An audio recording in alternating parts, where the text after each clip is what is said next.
From cult classics to sports and shooters, EA Play offers a vast range of titles available as part of the Xbox Gamepass subscription.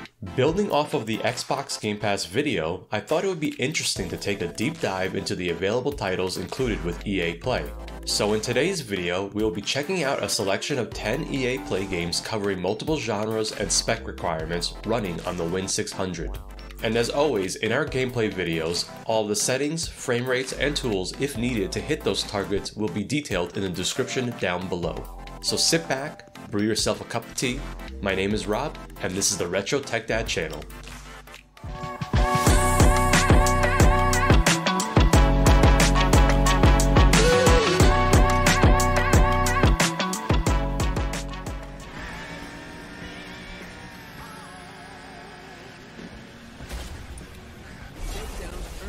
Let's start with one of my favorite racing series ever, Burnout. Now, Paradise is not my favorite entry, but it still has much of the gameplay that the series is known for. The remastered version is part of EA Play, and to be honest, there's really nothing remastered about it, so if you have the original release on PC or this remastered version, both will be almost identical to each other. To no surprise, the game does run quite well on the Win600. I remember running this fairly well on the old Atom chips. This is always a fun one to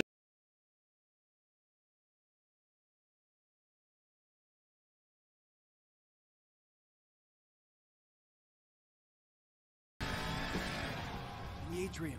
Haven't spotted us.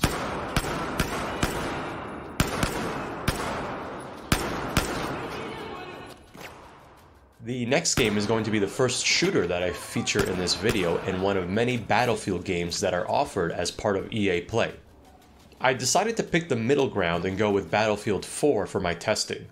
I enjoyed this one quite a bit back at the PS4 launch and was curious to see how it holds up. Thankfully, the game offers a variety of scaling options which makes this one a good fit for the Win600. The game stays mostly locked at 60 frames per second with my settings, which, by the way, are always detailed in my description below.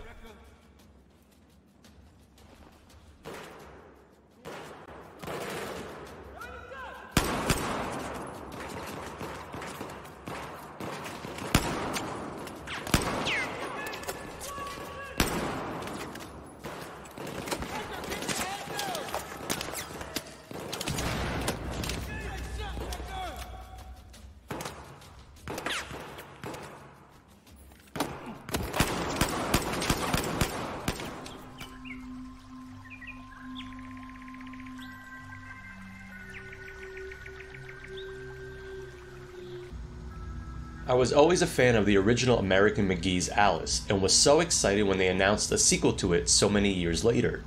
I find the interpretation of Alice in Wonderland to be very appealing. I love the aesthetic of Alice and the overall world in both games. Madness Returns continues much of what made the first one great, but with obvious refinements that came with better technology. I've always felt this series was very overlooked, but thankfully American McGee does have plans to release a third installment in the franchise. The game looks and runs great on the Win600, so if you haven't tried this one yet, please give it a shot.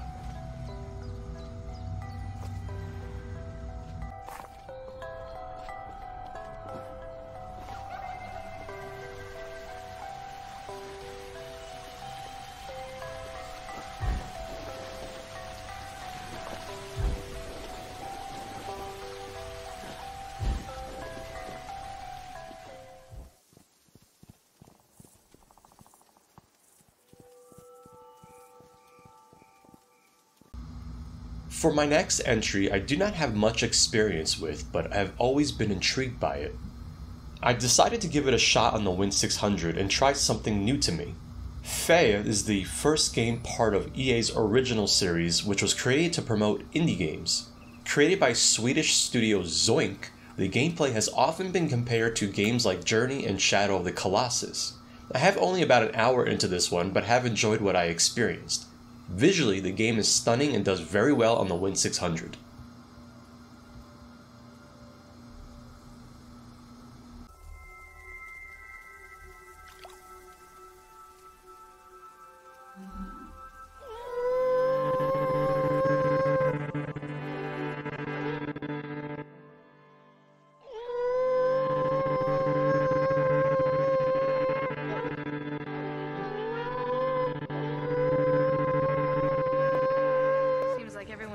pack in a hurry.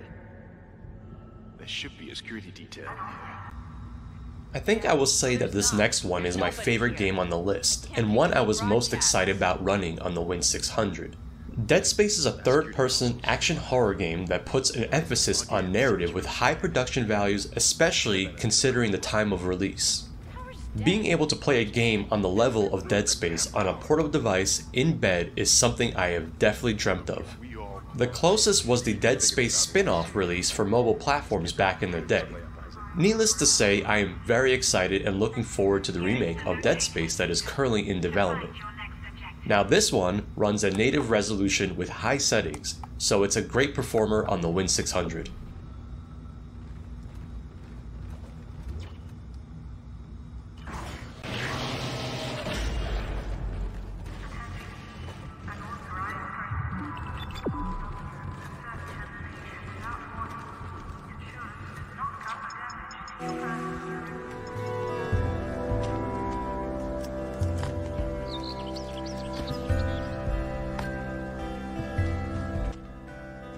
Okay, I think it's safe to say I have a thing for side-scrolling style games, and this one is no exception. Unravel comes to us from Coldwood Interactive, another Swedish studio making the list. There's just something so charming about Unravel, especially the gameplay premise revolving around a character made from yarn, which quite simply put, is brilliant. This one has gorgeous graphics and still looks very lush and vivid on the Win600. A solid fit for the device and runs well. There is a sequel available, and I suspect it should be another good fit for the Win.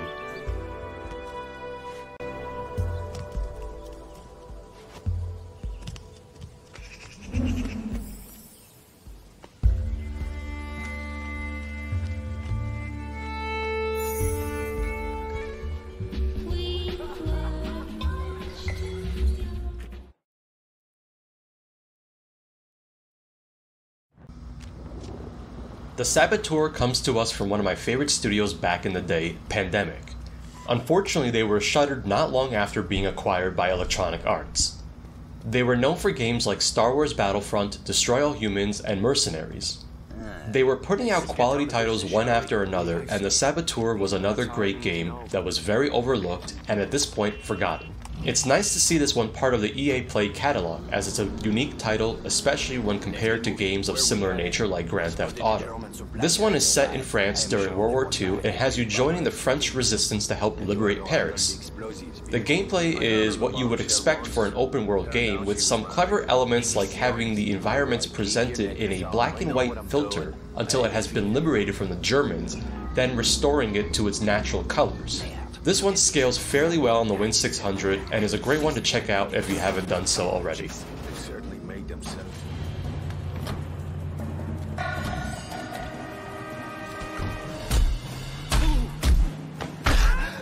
Nein! Ein Flankenmanöver! Das soll wohl ein Witz sein! What the fuck was it?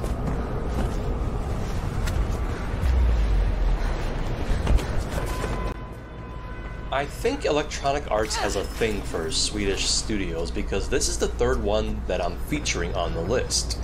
Digital Illusion CE, or DICE, is one that probably doesn't need an introduction for most. They are most known for the Battlefield series. However, there was a time when DICE developed more than just Battlefield. Mirror's Edge is one of those games and is certainly an interesting take on a first-person game which had you performing elements of parkour. The game is set in the not-too-distant future and has a very interesting visual aesthetic. I will say that one of my unfortunate memories of this game back on the 360 was its ability to make me want to vomit all over my screen. Fortunately, I have much better tolerances today, or it's possible that the higher frame rates help as well. The game was not really a huge financial success at the time, yet again seems to be another game that I enjoy which has reached cult status. The game would finally get a reboot of sorts in Mirror's Edge Catalyst many years later. This one is really gorgeous on the Win600 and also provides plenty of scaling options. Get moving and give her the bag. Cell will take it from there.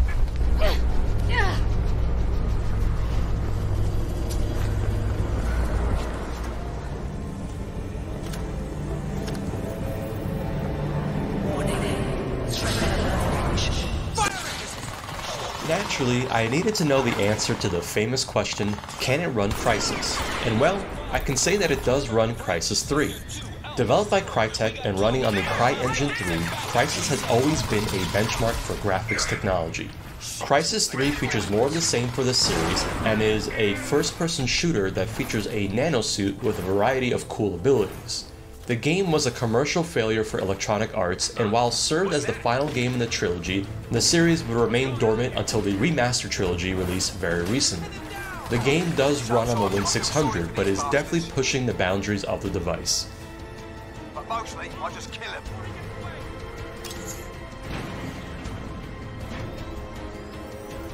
Security sweep! Power outages can be expected due to storm damage affecting the state power grid. Romeo 1, moving the target, over.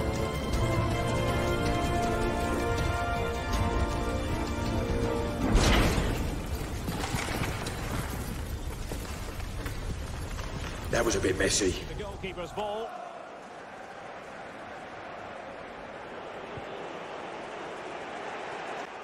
Really pressing their By far the most surprising for me of the games that I have tested and included on this list, and needs no introduction for most. There is no doubt that EA has done an excellent job optimizing FIFA for PC because this one scales very well down to the Win600, amazingly staying locked at 30 frames per second during gameplay. It manages to still look and feel great on the device. For reference, the Nintendo Switch version is unfortunately the lazy version of the game known as the Legacy Edition, and is technically a port of the last-gen engine. So those looking for the full-fat experience of FIFA on the go, this could be a very good option for those looking for some football action on the Win600. Mount. That's a great stop. Well, his reflexes are so good there. That's a fantastic stop. Now sending it in. Not quite spot on with that one. Good pressure. Can they make something of this? Conte. And with that, another 10 more games showcased on the Win600. As always, please comment down below and let me know what you think. I love interacting with the community. If you're curious to see how some other PC games perform on the Win600, definitely check out my other videos. This is the Retro Tech Dad channel, and thank you so much for watching.